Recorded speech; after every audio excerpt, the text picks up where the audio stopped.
Welcome back to the Superheroes Everyday Podcast. I'm Danny Horn. I am here with Anthony Strand of the Muppet Movie Podcast, moving right along. Hey, Anthony. Hey, Danny. So good to see you. I'm so excited to be back because I got that adrenaline momentum. This is Act 3 of the phenomenal 2018 release, Venom. The story so far: sweat-soaked ex-journalist Eddie Brock has physically and emotionally bonded with a creepy alien Tamagotchi that wants to feed on human heads. That makes him kind of a superhero somehow, so he's up against another one of those evil tech tycoons that we've been seeing a lot of lately. Eddie and Venom just went through a devastating breakup because Eddie has wised up to this toxic relationship, and now Eddie is at the mercy of a lunatic megalomaniac who's got him all tied up in his tech bro chop shop. Things are looking dire. I have seen dire before. This is what dire looks like. So that means this is Act 3 of Venom. So Eddie's tied up to a chair somewhere in the Life Foundation's endless series of spooky dark rooms with glass walls. I don't know. The movie keeps positing these locations in busy, semi-public or public buildings where just nobody's around. But that you don't have to pay for extras. Like, this is such a bare bones movie. It's such a get in, do what it needs to do, and get out kind of movie.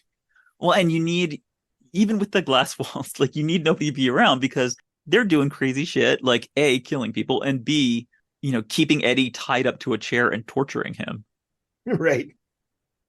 I don't know who cleans the place in at the Life Foundation or the HR person. Apparently they just don't walk through that often. They know what they're going to see if they walk through here, so they just stay away in their own little offices. But here is Treese, the security guy. He is getting progressively more exasperated with Eddie and now is just openly threatening to torture him. Drake shows up, tells him to skedaddle because he has a big villain monologue to deliver, Snidely Whiplash style. 100% accurate. He's got a helpless victim, and it's all about how he's really great and Eddie sucks. And he's going to usher in a new age of cooperation between man and symbiote. And this is a scene where, Tom Hardy's just chewing things up. Yes. He can't even get a sentence out without doing, this weird, whisper shout, and he's all twitchy and he's all damp. Right. Yeah, it's such a... I mean, we've talked about this, but... Yeah. I'm just fascinated by all of his choices in this movie. And here, I think especially here, there's the line where he's like, let me tell you something, buddy, just man to man. I have spent a significant amount of time with one of these creatures up my ass. Yeah, that's such a, very stylized. So Drake suddenly hulks out. He turns into another terrifying Venom monster. And this is Riot, who we see for the first time. He basically just looks like Venom, but bigger and kind of a little gray and squigglier. So many superhero movies, too many, I think, end with now the villain has the same power set as the hero, and we're going to have them fight a big fight with the same powers, right? Mm-hmm. Superman 2. Yep. Iron Man, right? Jeff Bridges gets a giant iron suit. The Incredible Hulk movie with Ed Norton that we just discussed. More or less, actually, the Hulk movie with Eric Bana as well. The Hulk movie with Eric Bana too, exactly. Yeah. Man of Steel is another General Zod one, right? Mm-hmm. Yeah. Ant-Man ends with Yellow Jacket. Black Panther ends with Killmonger becoming Black Panther, and now they both have the same powers, and they're fighting at the train and all that. I like those movies to varying degrees. I might, maybe not quite all of them are better than Venom. I think most of them are, but I never like that. I'm never interested in it. It's not fun to watch. Give me a hero and a villain with different powers doing different things every time. And they do it so often, and I don't like it's just not your evil opposite. Not, yeah, it's not more fun to watch two guys shrink, yeah. or whatever. And I like Ant-Man, but I would like it more if the villain was doing literally anything else. You need the big metal flying snake. Yeah. From the Avengers and many, many other movies to follow. Right. Do you remember when the Hulk says, "You want to know my secret? Mm-hmm. I'm always angry." And then Bruce Banner says that, and then he turns into the Hulk and turns and punches the metal snake. After he turns into the Hulk, and it stops dead in its tracks. That rules. What a great movie. It really does. And this has nothing like that. No. Yeah, because Eddie says, "Oh, he has one up his ass too," and that is dialogue. Right. That is dialogue for this fairly juvenile movie. And so Drake has a little one-on-one meeting with his symbiote. who pops his head out and says that there are millions more of their crazy Right. symbiote people, all like squishing around somewhere in space. Yeah, squelching around. Yeah. They got they have maybe a whole planet. They're just hanging out. And he says, like, they will, there's all these million symbiotes. They will follow me wherever I lead. And there's this little ironic villain moment where Drake says, where we lead. And Riot says, oh, yes, that's what I meant, of course, which is just this cliche about the untrustworthy villain partner. Right. Well, that's a song in Muppets Most Wanted. I'm number one. Right, yes. Like, this movie would be considerably better if If it Drake had a and musical, Riot sang the song "I'm Number One." everything would be better with musical numbers. Every movie would be improved. It's true. So Treese, mean mercenary man who you just call up every time you want somebody to do something scary, he marches Eddie out into the woods to shoot him. And they're treating it like a real, like, this is a mob killing act to take you off, even though earlier in the film, people were just like running around in this forest and shooting bullets. That's true. Yeah. But he's being extra mean right now so that it will be okay in a minute for his head to get bitten off. And guess what happens? That's what happens. His head gets bitten off. And then we see kind of like the superhero comics equivalent of Bugs Bunny dressed up like a lady Tasmanian devil, where there's this fine, foxy lady Venom that must be very confusing for Eddie. Right. Well, that's what I mean. It's so wild. Yeah. That Eddie kisses Venom in this movie. Yeah, she kisses Eddie on the mouth. That symbiote, it uses this moment to transfer from it turns out to be Anne. And now Anne and Eddie are kissing, which is going to be difficult for them to figure out later on. Mm-hmm. And once Anne's lost the symbiote, she kind of stops and she realizes, like, oh my God, I just bit that guy's head off. And Eddie says, I know, I've been there too. It's not fun. Right? It's such a strange, like, they're both just like, no real guilt. It's just kind of like, get over it. That's weird. That's a weird thing that I just did. Yeah. I kind of feel like at this point, like, Tom Hardy's just giving up on putting in a good performance. He's just he's saving it all up for like his improv moments. Yeah. Okay, back to the Life Foundation. We are now at that moment of peak founder syndrome where the CEO decides that he knows how to do absolutely everything. And to prove it, he is going to pilot this rocket and he wants it to take off right now. And why is he not getting enough status reports? He just wants everything to happen. I can do this all. So Eddie's still walking through the woods. Venom says they have to stop Riot. Now we're establishing stakes. They have to stop Riot because if he goes into outer space, he's going to come back with millions of symbiotes and they're going to just eat the whole world. Yeah. And Venom's concerned because he's decided to stay here and hang out with Eddie forever. He decided real quick that he likes Earth and likes Eddie. Yeah. And so now that's what we're doing. But why did he decide to stay? Are we really not going to talk about this? Why? Tell me why. Because he says, I've decided to stay. Oh, right. Yes. I have decided to stay. And he says, wow. Mm-hmm. And Venom says, on my planet, I am kind of a loser like you. Which is like, that's his motivation for this entire, it's the only time it comes up. I'm kind of a loser. Yeah. I'm kind of a loser like you. Yeah. And that's why they're a good match. Yeah. Like, that's wild. That it's like this whole movie spends the whole movie like Eddie loses his job, loses his fiance, loses his apartment, all this stuff. And it's just so that he can be a loser like Venom. Yes. And together they'll build each other up. Yeah. Because they're both losers. Yes. It's wild. It's great. That is actually that's a better reason than this movie deserves. Well, it kind of is, but also like it's one of the reasons that I think this movie is weirdly entertaining. Like, it's not what I would have expected. Like, going into this movie, you don't expect, on my planet, I'm kind of a loser like you. And you know, like, you really don't see it coming. Yeah. Drake is at mission control. He says we have to initiate launch right now, this very second. And there's a guy who it looks a little shifty behind him. He's trying to quietly look up how to abort the launch. And Drake suddenly turns into Riot and just kills the dude. And then he just gets pissed off and he creates these enormous blades and he just destroys everything in the room, like computers and everything. So apparently we don't need mission control anymore. I'm mission control from now on. I can make a big knife out of my arms. Yeah. So this is usually how founder syndrome ends. This is the end stage of that. This looks very familiar to me. Riot's headed for the rocket. It's leaving in 4 minutes. This is a thing that you can do when you slaughter your entire ground crew. You just kind of like blast off anyway. And it usually works out. Yeah, usually. Venom sees Riot running to the rocket. Venom observes that they have about a 0% chance of success. But, Anthony, as you know, Yes. if you believe in yourself and you stay true to your friends, you can accomplish anything.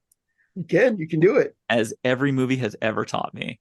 So Venom's looking at Riot. He knows they have no chance, but you know what? They're going to try anyway. They got to do it. And then we get to the big CGI fight scene, which everyone loves. It's boring and I hate it. So boring. They just like squiggle around. Like Yeah. they squelch around.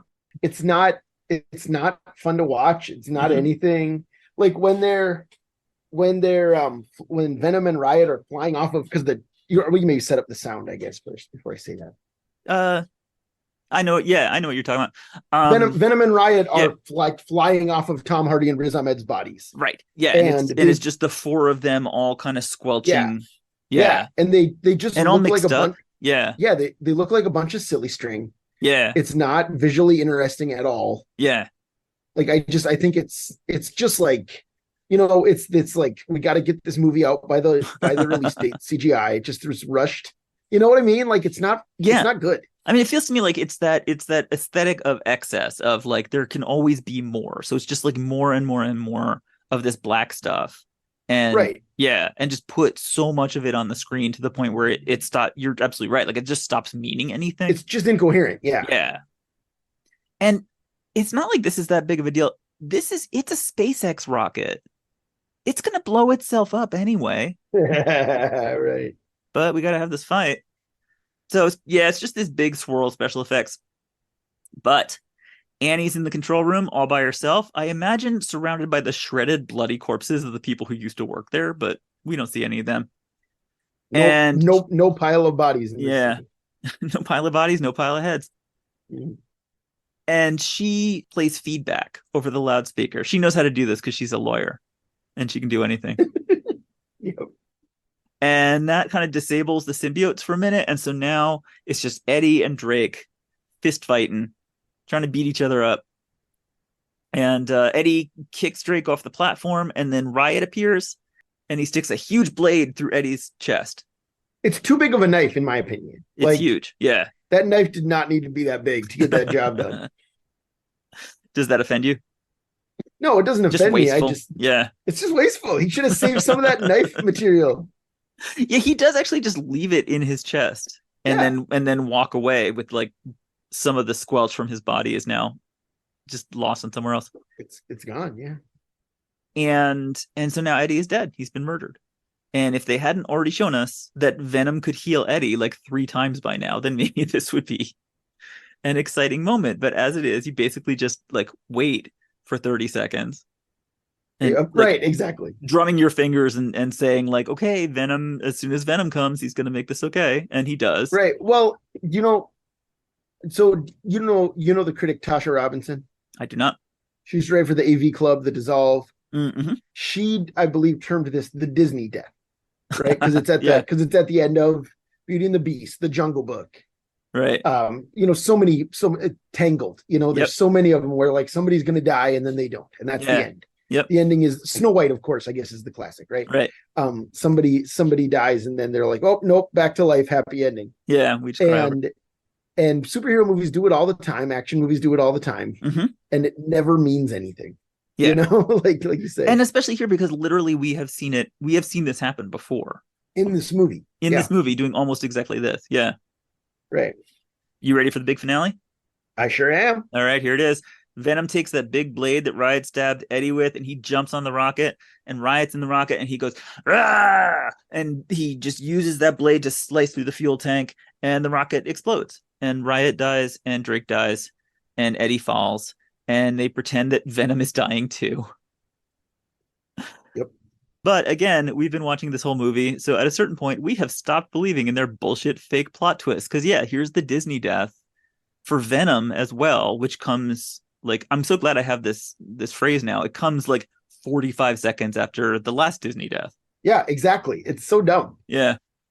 It's like not, I don't know, whatever. It's just the movie Venom. I guess who cares? You know, like it didn't It's just not like it's important. It's just Venom. like, Yeah. like that. That's the thing, is like the things that I enjoy about this movie are the things that surprise me. Like Mm-hmm. I'm not surprised when the movie Venom is terrible. I'm surprised when I enjoy it. Well, we're pretty close to the end here. It's just the last thing is just Eddie and Anne having coffee together. They do a little post game wrap up, and Venom is still alive. Yeah, So tell me stuff that you have liked that's about this. that's not the end. They go Uh, back to the convenience store. oh yeah, they do. There's like a whole scene at the convenience store where Oh, you are so right. a guy is trying to rob it again, and then Venom is like comes out and he's like, "We will eat your face right off your head. Do you understand?" And then he's like, "So you will be this armless, legless, faceless thing rolling down the street like a turd in the wind." I can't believe you were going to close this podcast without "like a turd in the wind." You are so right. I was gonna zoom right past that. But then he's like, "On second thought," and then he eats the guy anyway. Yep. He's like going to let him go, and then he doesn't. Yep. And then because Eddie has established we're only going to kill bad people and not good people. And yeah. So now here is the humorous slaughter in public. Yeah. It just ends with Venom eating a guy. Yeah, bloodless murder with no consequence. In the convenience store. And Mrs. Chen is like, whatever, man. And the ultimate message of the movie is about friendship, and specifically about how friendship makes it even more fun to be a serial killer if you can do it together. Yes, absolutely. But so to and then I mean, do we want to talk about the post-credits sequence with Woody Harrelson, or does that not matter? No, let's touch on that. It's a mid-credit sequence. Yeah. The main thing is, so he goes to interview Cletus Cassidy, the human serial killer, in jail, and we see that it's Woody Harrelson with a Ronald McDonald wig on. Yes, and he's the bad crazy man, right? And then he's like, "There's going to be carnage or whatever," and that's the end. Yep, Carnage is another symbiote. We'll see him next time. But the only reason it's worth talking about, I think, is that he doesn't have that Ronald McDonald wig in the sequel. No, they fixed it. People had a bad reaction to it. Yeah, even though that's what he always looked like in the comic. Like sometimes you can be too true to the comic. We all know Woody Harrelson is bald. You know, everybody knows it. He's been bald for 30 years. Yeah. And so people were like, why does he look like that? And so they just decided to have him not in the second one, which I think is pretty funny. Yeah. Well, the thing that I think is funny just about this is it's just like, it's one of the most blatant just coming attractions that we've ever seen. Well, where it's like, it's not something that comes from the story. Right, but that's most MCU movies. Not all, of course. Yeah. But most of them are like Captain America, Winter Soldier, which is like, you know, that's like one of the good ones. That's like one of the classics, right? Yeah. The second post-credits sequence is like, here we see the Scarlet Witch and Quicksilver in a cell. Right. They are siblings. Yeah. You know, and like that's nothing except to tease Age of Ultron. Right. Yeah. You know, it has nothing to do with the movie that we just watched. Right. So it's not like that, you know, it's not like Sony SSU. Oh yeah, no, they didn't. Yeah, no, they absolutely no, they did not invent this problem. Right. But I think you were about to ask me something about Venom. Oh, you were saying that there's parts that you liked, and so I'm curious about like where. Right. Well, I do. Like I mentioned, like Tom Hardy's dual performance. I think both halves of it are just a lot of fun. Yeah. I think like Dan and Annie being responsible adults helps. Yeah. You know, I think all that stuff's pretty good. Those are the main things. I mean, there's just a weird energy to the Eddie Venom relationship. Yeah. That is better than the rest of this movie deserves, and I enjoy watching. Like, yeah. But that's why I think the first half is such a drag. Right. Yeah. Because that Venom's Eddie not really around yet. Yeah.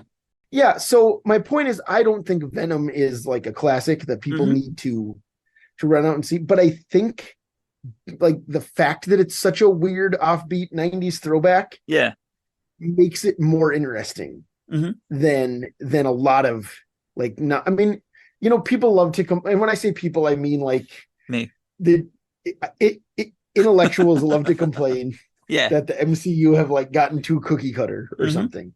Oh, And I don't feel that way. I enjoy most of the MCU movies. I don't love all of them, you Yeah. know.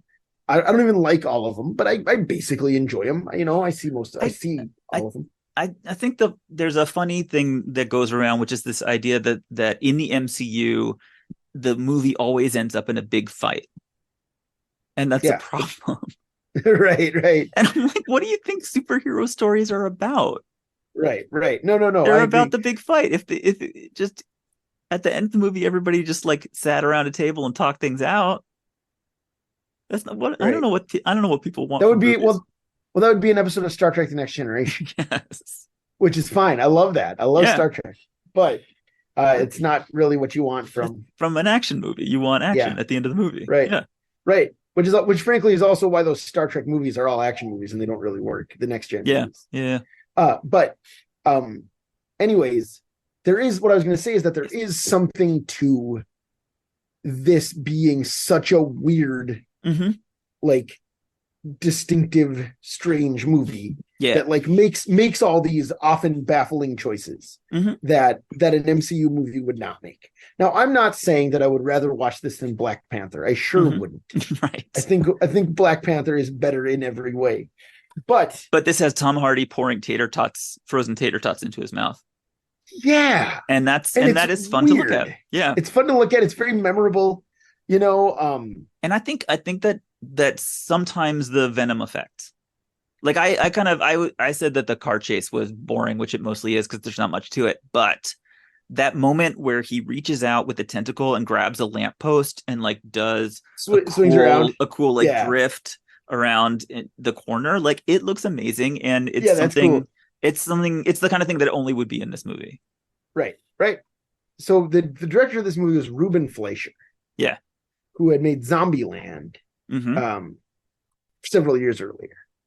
And I don't love Zombieland either, I like it. but that yeah, I like it fine. Yeah. But that's a movie too that has like a weird energy, like Yeah, for sure. you know. Hmm. And I think the fact that I don't know, it just seems like he's doing what he actually wants to do with these movies, for better Yeah. or Yeah. worse. Yeah. You know. And I mean, he didn't direct the second Venom movie. Andy Serkis did, weirdly. Yeah. Yeah. And it's a lot dull. I don't know. Did you see? Did you see Venom? Are you going to do Venom? Let There Be Carnage on I this? was I saw it. I wrote about it for the blog, and yes, I will be doing it. I think the biggest problem with that movie is that Naomi Harris and Woody Harrelson Hmm. are both kind of doing the same thing Tom Hardy does in this movie, Yeah, just being and like it's like twitchy.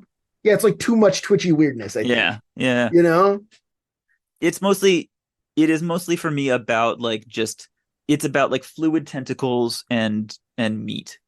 And wouldn't it be fun if like everybody was all fluid and could just like goo around and be like right? weird swirling meat? And my answer to that question is kind of no. So Right, so right. I guess I wasn't like the correct audience demographic for that movie.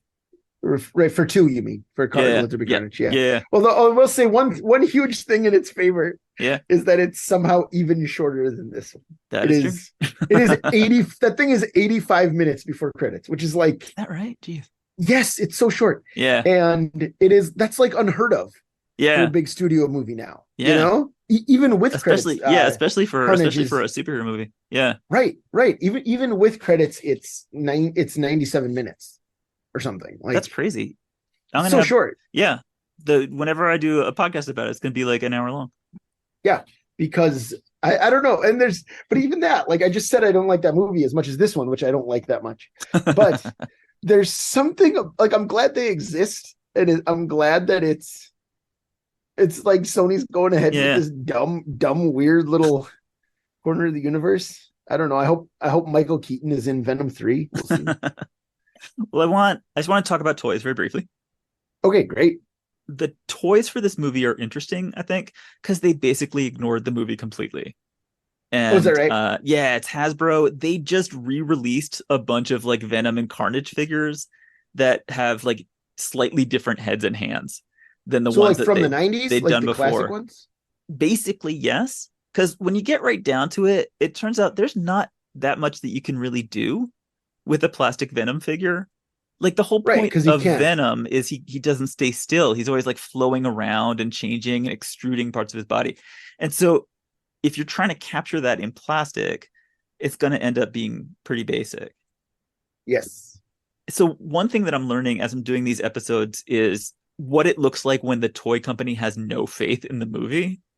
And this is the best example of that I've seen so far. There's no Tom Hardy figure. There's no Carlton Drake or Riot. There's no Anne as She-Venom, which you would think that there would be. It's just Venom. Definitely, yeah. It's Venom and Carnage isn't even in the movie. Right. So What's his name is they, Cletus Cassidy. yeah, so they just did not believe that this movie was going to move toys at all. Well, I don't think Sony expected this movie to do as well as it did. I Yeah, I really don't know. don't. Yeah. I think everyone involved thought this was gonna. Well, I remember even like when Roz and I watched this the other night. Mm-hmm. Like I said, she hadn't seen it. When it gets to the mid credits scene, Yeah. she was like, oh, then they didn't get to do a second one. I'm like, no, they did. No, they did. Yes. It came out 2 years ago, and it was Yeah. very successful. Yeah. She's just like, what? Like the whole idea was just baffling to her, that they would bother to do it again. Yeah, and Yeah. they're currently filming Venom 3. Venom 3, right? Well, and that's what I mean is like like I said, I think I don't know, I think it's better than Green Lantern, whatever. But Mm-hmm. but it feels like one of those. It does. It feels Yeah. like Green Lantern or Steel or Morbius or Morbius or as we're Morbius, gonna see. exactly. Yeah. Yeah, because Morbius was just so awful, and this easily could have been. And you're right that there is like, I think there's a lightness to it. Yeah, I think it's the make a friend, make a joke. Like, yeah, there are jokes in this movie, and I think that's what makes it palatable. Whereas in Morbius, there's like practically no jokes at all, and the ones that they try to have aren't funny. right. And I mean Tom Hardy, who I think is a great actor. Mm-hmm. Like when he wants to be. He can be, yeah. I think I mean, we've made it this far without mentioning Mad Max Fury Road. But he's fantastic in that. Yeah. For example, yeah. Which is another genre movie. Yeah. And I think if he had chosen to play either character mm-hmm. in a less interesting manner, this would be this would be awful. Yeah, absolutely. Yeah, it would just be another sad serial killer movie. Right. And it is worth talking about because of him. Yeah. I guess that's my final thought. Yeah. So we have seen cinematic universes rise and fall. And this one is gonna keep going. Sony's got more movies. There's Kraven the Hunter coming out in October. I don't know if you've seen the trailer for Kraven the Hunter. Yeah, starring Quicksilver himself, right? Yeah. Aaron Taylor Johnson. And that's going to be a very good episode for this podcast. And then Madam Web. Well, in February 2024. Like, and Venom 3. It's just so weird that they're so committed to it is amazing making all these Spider-Man movies without Spider-Man in them. Mm-hmm. It's bizarre. Yeah. They were going to do you remember Scarlet and Silk? Isn't that what it was called? No, it's Silver and Black. Okay, it was gonna be called Silver and Black. Yeah, this was like right after Venom, right? They announced this thing. Yeah. And it was gonna be a team up of Silver Sable and Black Cat. Yes. Who are like two Spider-Man characters that don't really have anything to do with one another. which is why I misremembered the second one as being Silk, not Black Cat. Not Black Cat. You know? And there was the El Muerto movie, which has just officially, like, very recently been taken off the schedule. Did you know about this? El Muerto. No, I didn't. El Muerto, Mexican wrestler character who appeared in 2 issues of Friendly Neighborhood Spider-Man, which is not even one of the major Spider-Man books. I know Spider-Man very well, and I had no idea who El Muerto was. Nobody would. And so they were very excited about it because it was going to be like a Latino superhero, which which is the reason to do it. Yeah, I'm glad that they're doing something like that. But just the idea of like taking a character, such a minor character, like not even a supporting character of the book, but just somebody who showed up for a couple of issues, and making a movie out of that seemed fairly desperate to me. So that kind of spun out for a while, and they've just announced that no, we're not actually doing it. Right. So it's gonna, I don't know, it's gonna be interesting to see where this whole thing goes and how many of them they end up doing. Yeah, for sure. Because I mean, I guess I just said this, but like it feels like it should be the dark universe. Universal's dark universe. Yeah, exactly. Where they made they made two of them. The Tom Cruise mummy. Yeah. And they made they made two of them. What was the second one? Right? Or did it just make the mummy? Didn't they? Because they had that photo spread with Johnny Depp and Russell Crowe and Tom Cruise. And then as far as I know, they only made the mummy. And then because they were gonna do like Bride of Frankenstein. Yeah. Like that was gonna be the second one for some reason. Oh, you're right. It was just the mummy, yeah. Yeah. And it just did so badly that they killed it. They announced all these big plans, and then it was just nope. Yep. See ya. And it feels like that's what would have happened here. Yeah, I mean, actually, something that's funny is it even outlasted DCEU. Yeah, like we are seeing kind of the death of a cinematic universe happening right now. Seeing the last gasps, but yeah, like as I think you mentioned in your blog post on the Flash, there's still two coming out. Like there are, but that's Aquaman over. And Blue Beetle coming out. Yeah, but that's over by December. And there's Venom, Madam Web and Venom 3 are coming out in 2024. Madam Web. Dakota Johnson is starring in this thing, right? Yeah. Yep. From 50 Shades of Grey. Yeah. Melanie Griffith's daughter. Not a character that people know. No. So it's going to be interesting. So and Muerto, no. And they kind of they squoze the Vulture into Morbius in the post-credit scene. Right. So they are really trying to build up some villains to get them together, but yeah, remains to be seen if there's any kind of legs on that at all. Right, but like I think that's what, like we talked about Spider-Man being Sony movies. I think that's why they could use Michael Keaton as the Vulture. Yeah, because that's the only one he's in. He's not in any like Disney produced Marvel movie. Right. You know. Yeah. Yeah. Do you know this contractual obligation about the Spider-Man movies? No. What do you mean?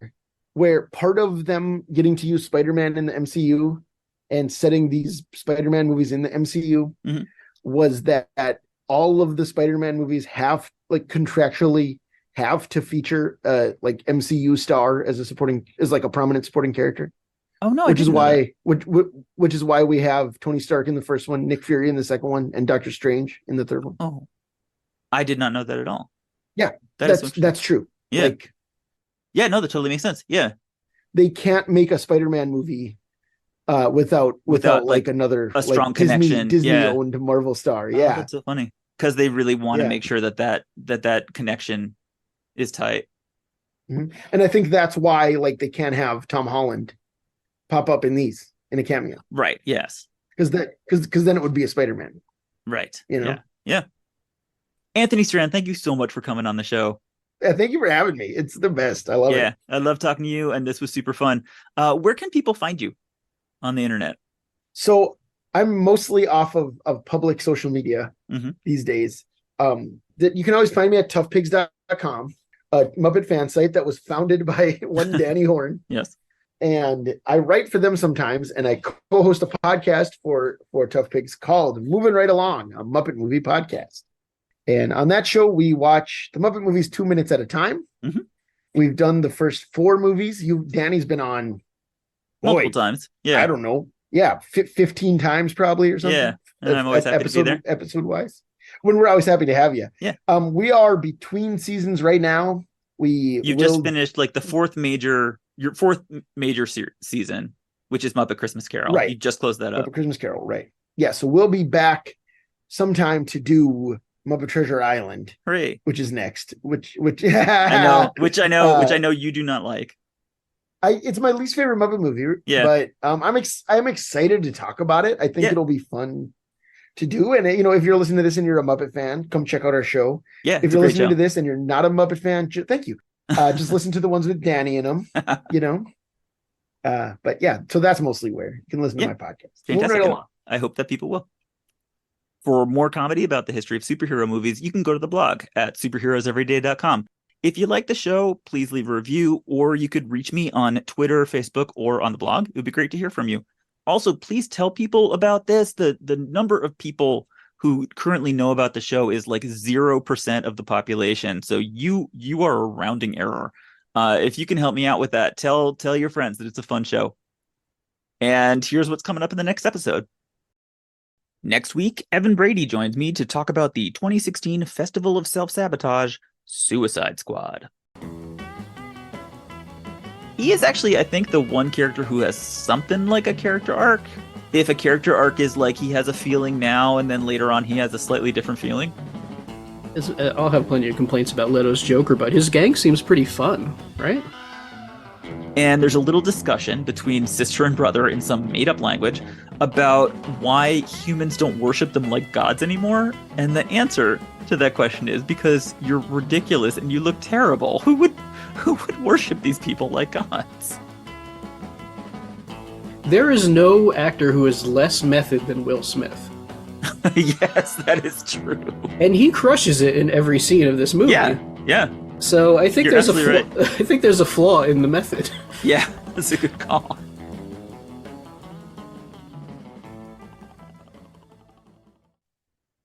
All right, get excited for that. Come back next week for the Superheroes Everyday podcast. Thanks for listening. Love you. Bye.